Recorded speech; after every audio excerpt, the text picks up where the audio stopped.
ప్రముఖ multinational company Ernst and young ఈవైగా ప్రసిద్ధి.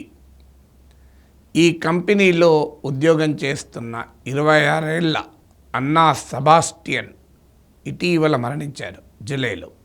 వాస్తవానికి ఆమె మార్చిలో ఈ కంపెనీలో చేరారు. 4 నెలల్లోనే ఆమె మరణించారు. ఆమెకు ఏ రకమైన అనారోగ్య సమస్యలు లేవు. ఆ చనిపోయే ఘటనకు ముందుకు కూడా చెస్ట్లో ఇబ్బందిగా ఉంది అంటే కార్డియాలజిస్ట్ చూపెట్టి అన్ని టెస్టులు జరిపినా కూడా ఏ ప్రాబ్లము లేదు. చాలా యాంగ్జైటీ, ఒత్తిడికి గురవుతోంది. స్లీప్లెస్నెస్, నిద్ర ఉండడం లేదు. సరైన సమయానికి ఫుడ్ తీసుకోవడం లేదు. This is the problem of life style. దీన్ని సరిచేసుకోవాలి అని కార్డియాలజిస్ట్ సలహా ఇచ్చారు. వాస్తవంగా ఆ లైఫ్ స్టైల్కి ఆమె కాదు బాధ్యురాలు. ఆమె పనిచేస్తున్న కార్పొరేట్ కంపెనీలో ఉన్న వర్క్ కల్చర్ కారణం. ఆమె చాలా ఇంటెలిజెంట్ అమ్మాయి కూడా. స్కూల్లో, కాలేజీలో టాపర్.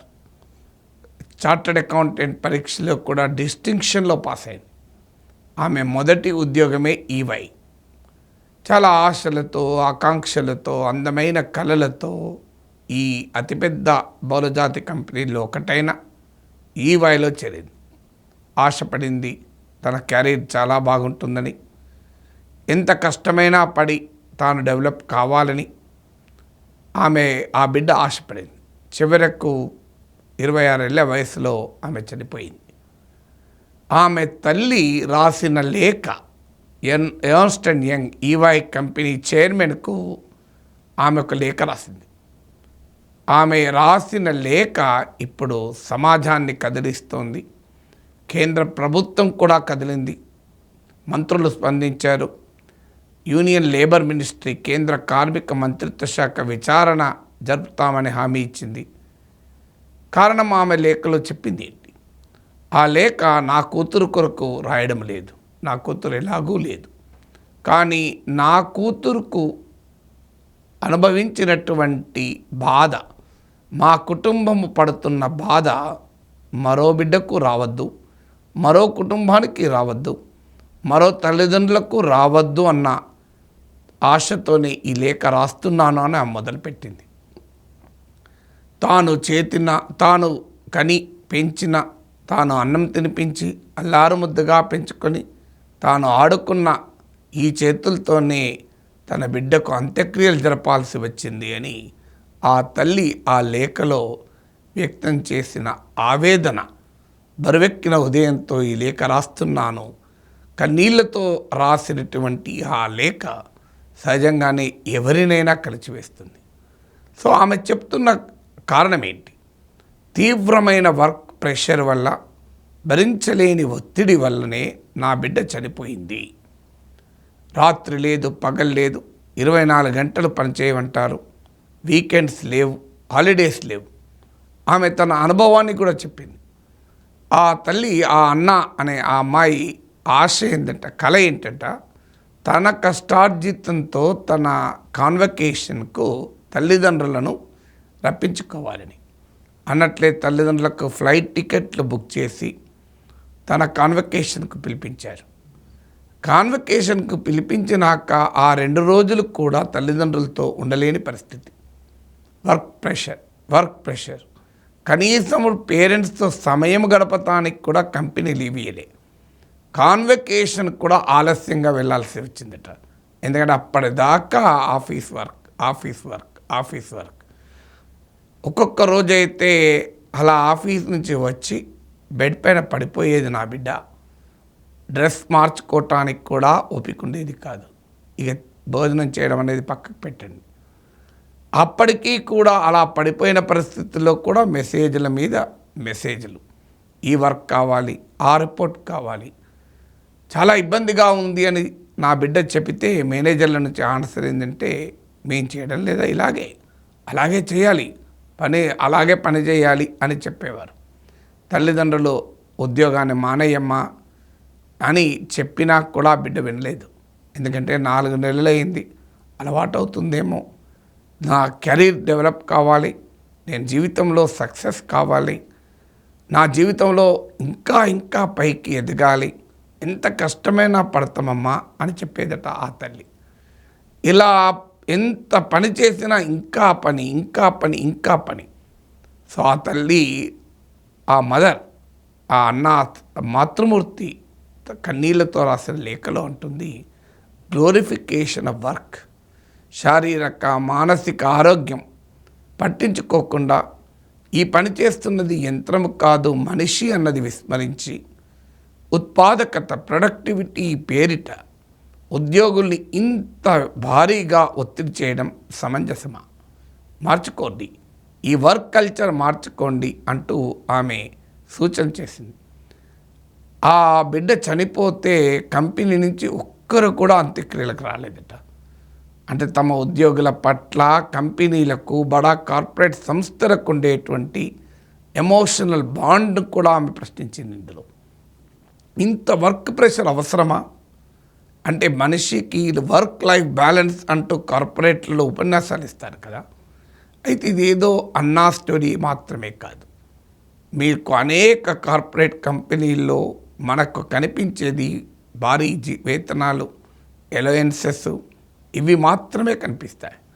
కానీ ఈ భారీ వేతనము, అలవెన్సెస్ వెనకాల బాధమయమైన జీవితాలు, క్షణం తీరికలేని ఒత్తిడితో కూడుకున్న పని సంస్కృతి చాలామందికి తెలియదు. మీరు ఈ కార్పొరేట్ కంపెనీల్లో చాలా వాటిలో ఈ వర్క్ కల్చర్ ఉంటుంది. కాంపిటీషన్ పేరిట, డెడ్ లైన్లను మీట్ కావాలన్న పేరిట, ప్రొడక్టివిటీ పేరిట ఉద్యోగులను ఒత్తిడి చేస్తూనే ఉంటారు. ఆ మేనేజ్మెంట్ స్ట్రక్చర్స్ కూడా అలాగే ఉంటాయి. ఎవరికైనా పై వాళ్ళకి చెప్పితే స్వాంతన ఉండదు, చేయాల్సిందే, మేము చేయడం లేదా, వర్క్ అంటే అలాగే ఉంటుంది అని డిస్మిస్ చేసేటువంటి మాటలే. సో ఆ తల్లి మరి మామూలు స్టూడెంట్ కాదు. చార్టర్డ్ అకౌంటెంట్లో డిస్టింక్షన్లో పాస్ అయిన అమ్మాయి అంటే ఎంత ఇంటెలిజెంట్ అమ్మాయో దీన్ని బట్టి అర్థం చేసుకోవచ్చు.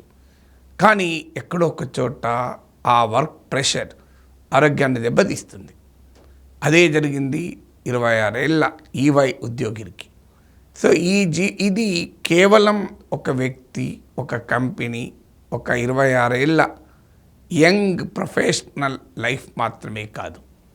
కార్పొరేట్ ప్రపంచములో జరుగుతున్న నిరంతర ప్రక్రియ, ఎక్స్ప్లాయిటేటివ్ అన్సేఫ్ వర్క్ ఎన్విరాన్మెంట్.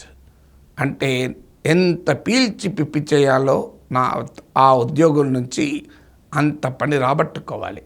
ఏమన్నా అంటే మీకు చాలా ఎక్కువ జీతాలు ఇస్తున్నాం కదా అనే ఆన్సర్ ఉండవచ్చు. క్లయింట్ల నుంచి డిమాండ్లు అలా ఉన్నాయనొచ్చు. తక్కువ మంది ఉద్యోగులతో ఎక్కువ పని చేయించడం మేనేజ్మెంట్ ఎఫిషియన్సీ అని భ్రమలో ఉండవచ్చు. అన్ని కంపెనీల్లో ఇలాగే ఉందని నేను అనడం లేదు. కానీ ఈ వర్క్ కల్చర్ మాత్రం మారకపోతే మనం we are going to pay an heavy price for it. అందుకే మీరు గమనించండి, ఇవాళ మధ్యలో ఉద్యోగం మానేసి వెళ్ళిపోతున్న వారి సంఖ్య పెరుగుతుంది, అట్రిషన్ అంటారు. అలాగే రైట్ టు డిస్కనెక్ట్ అనే చట్టాలే చర్చకు వచ్చాయి. రైట్ టు డిస్కనెక్ట్ అనే చట్టం కొన్ని దేశాల్లో చేస్తున్నారు. ఇప్పుడు మన దేశంలో కూడా డిమాండ్ వస్తుంది. అంటే కనీసం ఇంటికి వచ్చాకైనా ఆఫీస్ నుంచి డిస్కనెక్ట్ అయ్యే హక్కు నాకు లేదా? మరీ ముఖ్యంగా ఈ ధోరణి వర్క్ ఫ్రమ్ హోమ్ వచ్చాక అసలు హోమ్కు ఆఫీస్కు తేడా లేదు. వర్క్ అవర్స్కు, లైఫ్కి సంబంధించిన అవర్స్కు తేడా లేదు. అందులో స్టార్టప్ కల్చర్ వచ్చాక ఇంకా ఎక్కువ తాము ఎదగాలి, తమ కంపెనీ ఎదగాలి, ఆ కంపెనీలో వారికి షేర్లు ఇవ్వవచ్చు, ఈ కంపెనీ ఎదుగుదలతో నా ఎదుగుదల ఉంటుంది అన్న ఆశతో కూడా పనిచేస్తుంటారు. ప్యాషన్తో పనిచేసినప్పుడు ఎక్కువసేపు పని చేయవచ్చు, కానీ ప్యాషన్ లేకపోయినా కూడా పనిచేయాల్సిందే. సో ఎందుకు కారణం, ఆ కార్పొరేట్ చట్టంలో నువ్వు ఇరుక్కున్న తర్వాత పోనీ ఆ ఉద్యోగాన్ని మానేసి ఇంకో ఉద్యోగానికి పోతావంటే అక్కడ ఇదే రకమైన పని సంస్కృతి ఉంటుంది. మనుషుల మధ్య మానవ సంబంధాలు కాకుండా పని సంబంధాలే నిర్ణయిస్తూ ఉంటాయి.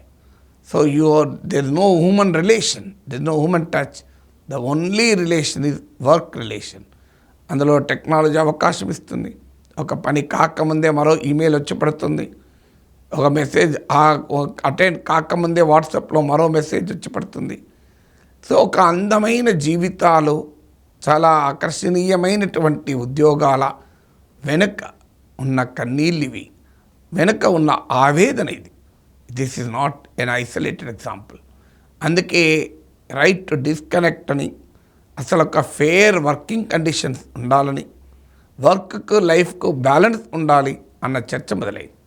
అదే సమయంలో నారాయణమూర్తి లాంటి వాళ్ళు వారానికి 70 గంటలు పనిచేయాల్సిందే అనే డిమాండ్లు కూడా ఉన్నాయి. కార్పొరేట్ ప్రపంచమే ఆ డిమాండ్ పైన రెండుగా చీలిపోయింది. సో ఎక్కువ గంటలు పనిచేస్తే ప్రొడక్టివ్గా ఉంటారా? ఈ క్వశ్చన్ కూడా ముందుకొచ్చింది. ఎవరైనా శారీరక మానసిక ఒత్తిడిలో పనిచేస్తే చేయగలిగినంత ఎఫిషియెంట్గా చేస్తారా? అందువల్ల ఇది ప్రొడక్టివిటీకి మార్గం కాదు. లాంగ్ వర్క్ అవర్స్ ఒక కంపెనీ గొప్పతనం కాదు, ఎఫిషియెంట్ ఫంక్షనింగ్ అదేమీ ఇండికేషన్ కాదు అన్న వాదనలు కూడా వస్తున్నాయి. కేంద్రంలో, రాష్ట్రంలో కార్మిక మంత్రిత్వ శాఖలు ఉంటాయి. కార్మికుల పని స్థితిగతులపైన వాళ్ళు కన్నేసి ఉండాలి. అనార్గనైజ్ సెక్టార్లో ఇంకా ఎంత ఎక్స్‌ప్లాయిటేటివ్ వర్క్ ప్రాక్టీస్ ఉన్నాయని చెప్పలేము. ఆర్గనైజ్ కార్పొరేట్ సెక్టార్లోని ఈ ప్రక్రియ జరుగుతుంటే ఇలా నేను చాలాసార్లు చూసాం. ఆపండి పని అంటే ఇది నేను తప్ప ఇంకోరు చేయలేరు, ఇది నాకు అసైన్ చేసిన వర్క్, నేను కంప్లీట్ చేయాల్సిందే, టైమింగ్స్తో సంబంధం లేదు అంటూ కార్పొరేట్ ప్రపంచంలో పనిచేసే ఉద్యోగుల నుంచి తల్లిదండ్రులకు వచ్చేటువంటి సమాధానం, మీకు తెలియదు, ఇది నేను తప్ప ఇంకోరు పని చేయలేను, ఈ పని నేను పూర్తి చేస్తేనే మిగతా వాళ్ళు పని చేయగలుగుతారు, ఇది ఒక కనెక్టెడ్ వర్క్ ఉంటుంది, నా వర్క్ నేను ఇగ్నోర్ చేస్తే మొత్తం వర్కే ఆగిపోతుంది, అనివార్యంగా ఈ ఒత్తిడి అనుభవించాల్సిందే అని చెప్తూ ఉంటారు. But there is a limit to anything.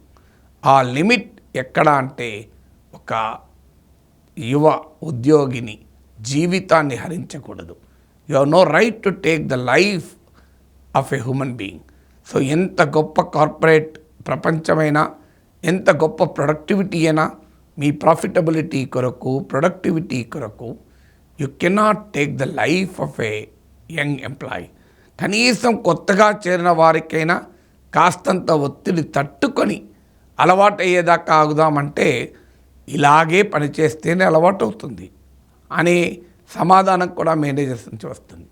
అందువల్ల ఆ తల్లి లేక, ఆ బిడ్డ జీవిత అనుభవం, కార్పొరేట్ ప్రపంచంలో వర్క్ కల్చర్ పైన ఓ కొత్త చర్చను మనం ముందుకు తీసుకురావాలి. ప్రభుత్వాలు కూడా కార్పొరేట్స్తో కలిసి ఒక వర్క్ కండిషన్స్ పైన పాలసీ ఎవాల్వ్ చేయాలి. Let's make our work places safe, let's make our work places A place where you enjoy to work. ఆ తర్వాత జీవితాన్ని కూడా అనుభవించాలి.